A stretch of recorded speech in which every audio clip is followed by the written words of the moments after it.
Hi, Sue Ellam here. I'm a professional tarot reader and have been for 25 years.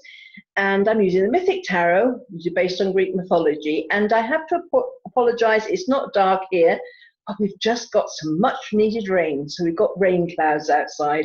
So I hope I won't meld into the background too much.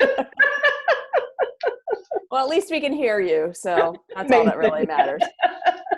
Thank goodness. I'm Carrie Beleno. I am an intuitive Reiki master teacher and a spiritual life coach. And I've also been at this for about 23 years. And I want to encourage you to, if you're a regular listener, even if not, you happen to find this, to pop onto my, the other parts of my YouTube channel. I would like to encourage you to see the collaborative videos I've done with my brother Joe, and also an interview that I did with Julia Sue? How do you say her last name? Chai. With Julia Chai. And we talked about where I got my start. Well, not the way back part, just from my phone call from Yoda. If you don't know that part of my life or my work, I highly recommend you tune in, because it's, I hear that it's somewhat entertaining, and it will give you a little bit of background as to why I'm passionate about doing this work with Sue, and also just in general. So, and why we're trying to help humanity find some balance and move forward with our work. So just wanted to plug that. All right, so I've got the questions. I have a boatload of new questions here. So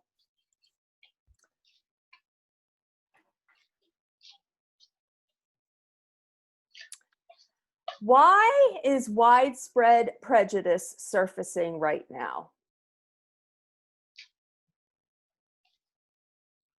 So I'm going to start with this one, and I'm going to suggest that while this era that we are in, this transition we're in, feels really ugly, it looks really ugly, there is a lot of divisiveness, there are a lot of, it appears that there are a lot of people putting down other races or other genders or other sexual orientations, or you name it. It's all coming to the surface right now, but it's coming to the surface for a reason. And it's not to make us hate more. It's not to divide us. It looks like it is, and we have a choice as to whether it will divide us or not. But really what it's doing is trying to unify us. It's trying to make us bridge the gap between what we have perceived for centuries, millennia, as us versus them. And so these prejudices are being louder and more vocal, and the media is picking up on them more, because we are being called to step over that chasm and bridge the divide. We are being called to say, wait a minute, his skin color might be different than mine. However, we have this, and this in common, namely humanity.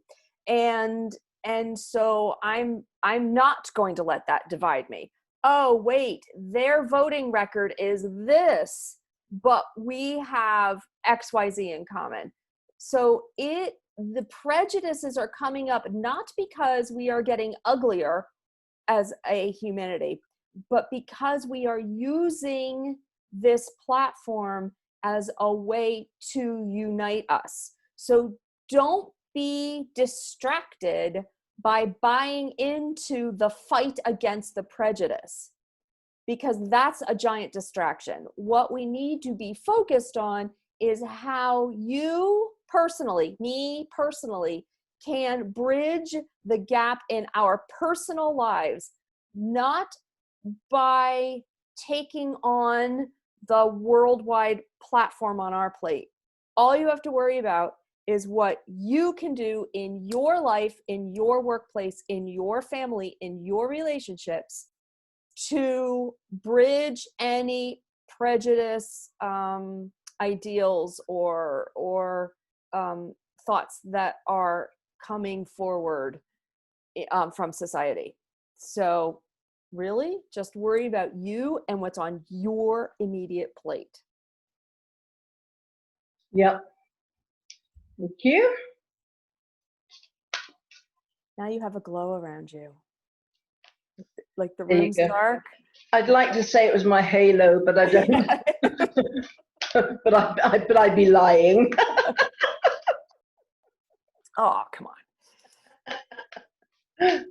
I'm working towards it. Maybe it's to show me what's possible.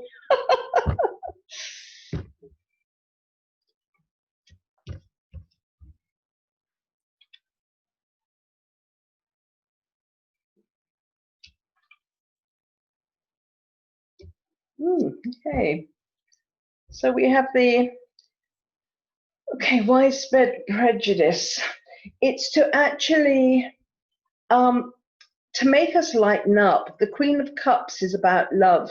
It's about allowing ourselves to be vulnerable towards other people, maybe who aren't of the same religion or belief system or color, or it doesn't even have to be a color of skin. Carrie's American, I'm English, or British, and we've both got different cultures that we grew up in. The only thing we've got is skin color and the same language, more or less. Mm-hmm. so it's not just about the physical looks of people. So it's about lightening up, not taking everything so seriously, because we all have,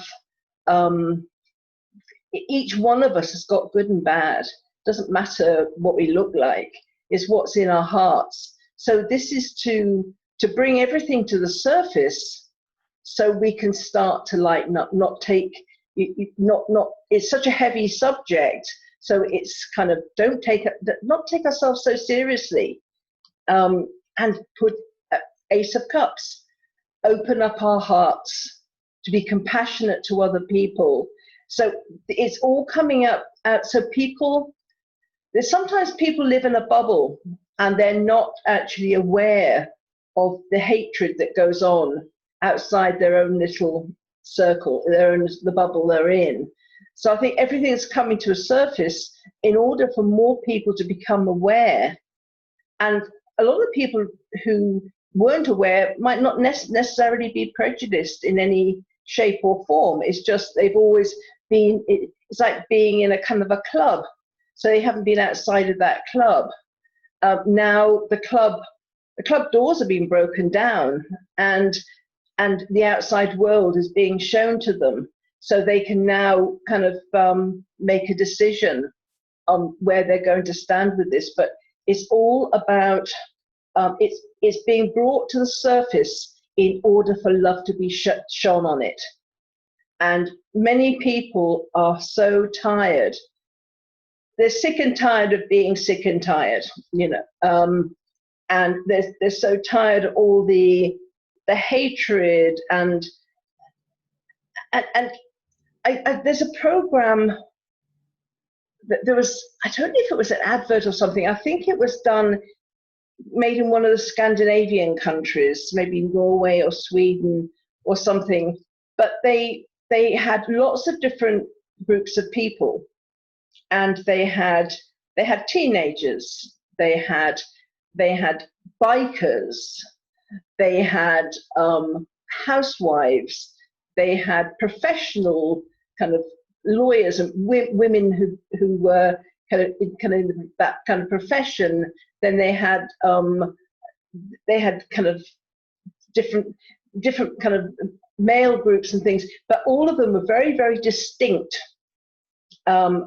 different groups of people, and you wouldn't think that any of them had anything in common with any of the others. And then, Oh, I had seen that. have you? Yes, a It couple was years ago, Swedish. it was fantastic. And then they'd suddenly say, who was the school clown? And you'd get people from each of the groups coming out. And then there was one person who was asked who is bisexual, and this one guy walked out on his own. But he got so much support. It's choking me up, because this is what people need to do. They need to see the similarities that we have and not the differences. Sorry, No, that's okay. I'm going to find that. I'm going to find that PSA and attach it to my link. I'll send it to you, Sue, so you can share it as well, because it's really powerful. Yeah, and this is what we have to do. We've got to put more love on it, and we need to the justice card is we need to apportion justice in the right places. You know, and it shouldn't be dependent. You shouldn't be treated any differently. Whoever you are, it doesn't matter if your father's a top scale lawyer, or you have in Ivy League school. It shouldn't matter. If you've committed a crime, you should be judged and tried for the crime you've committed, and not for your background. And so this is using well-balanced thought and judgment going forward. So everybody is equal, and everybody is brought, that justice is really justice. And so then nobody can say, oh, well, you wouldn't have treated me like that if I was black, or you wouldn't have treated me like that if I'd come from Russia, or it doesn't. People will then value the justice. They will know that if somebody's been convicted of a crime of any sort, it's because they have done it. It is not because there was a prejudice that was attached to it. And it reminds me of a story I heard many years ago, and it was in, I think, an African tribe, but a tribe which is so-called primitive, so-called. But there was a case when this girl had been raped within the tribe, and it came to the elders, and it was clear that the rape had occurred and stuff. And what the elders did is the young man who had been guilty of the rape, he was banished from the village, but so were all his relatives. So the whole family was banished from the village. So there wasn't any physical reminder for this girl of what had happened. She wasn't going to bump into him, his mother, his father, at any time. And that was the justice, which is justice. So he said, and from now on, you can heal, because there's not going to be anybody that you will see that will remind you of what happened.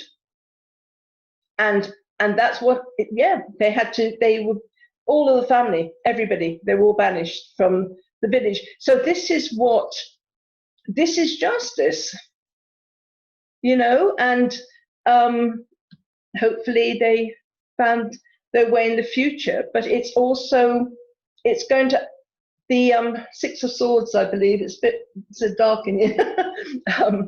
Six of Swords, this is about learning spiritual knowledge, of understanding where people are coming from. So if somebody is reacting with hatred, rather than reacting to that hatred or judging them for that hatred, by following a more spiritual path, you're going to understand where that hatred is coming from. You'll have more compassion for the people, because you'll understand what's motivating them, what's triggering them. And so you'll be able to come out of difficult situations with dignity, with integrity, because there'll be a more measured approach. You'll be proactive rather than reactive. So the reason why we're seeing all this widespread, prejudice and things coming to the surface is so that it can be treated with love. We can become compassionate towards each other. We can work towards a system where justice is really justice. It's not how much money you've got or who your friends are. And you can also walk along a more spiritual path because you'll have a deeper understanding. Because as soon as you know somebody of another race, another religion, then it demystifies it. Because it's like, oh, I didn't know anybody, but I know Joe now, or I know Frank, or I know Catherine, and she's of that religion, and she's just like me anyway. So what's the big deal? So it's getting to know people individually, and bridging the gap that way, and then demystifying the whole kit and caboodle. Okay, so those are the cards. I can't hear you. I thought I would try something else. I was doing a little playing around, something new. If you're open to it, I can go ahead and show that ad right now. Oh yes, that'd be a good idea. It's only 3 minutes long, and I can navigate this. So hang on a second.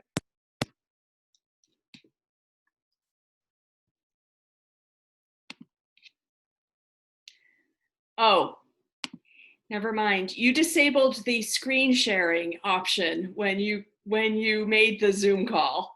Oh right, okay. Let me see. Bear with us a second. If this doesn't work quickly, we'll just put it in the link, but I'm hoping to do it. Can you change it? Hang on a second. I need to see where I'm going.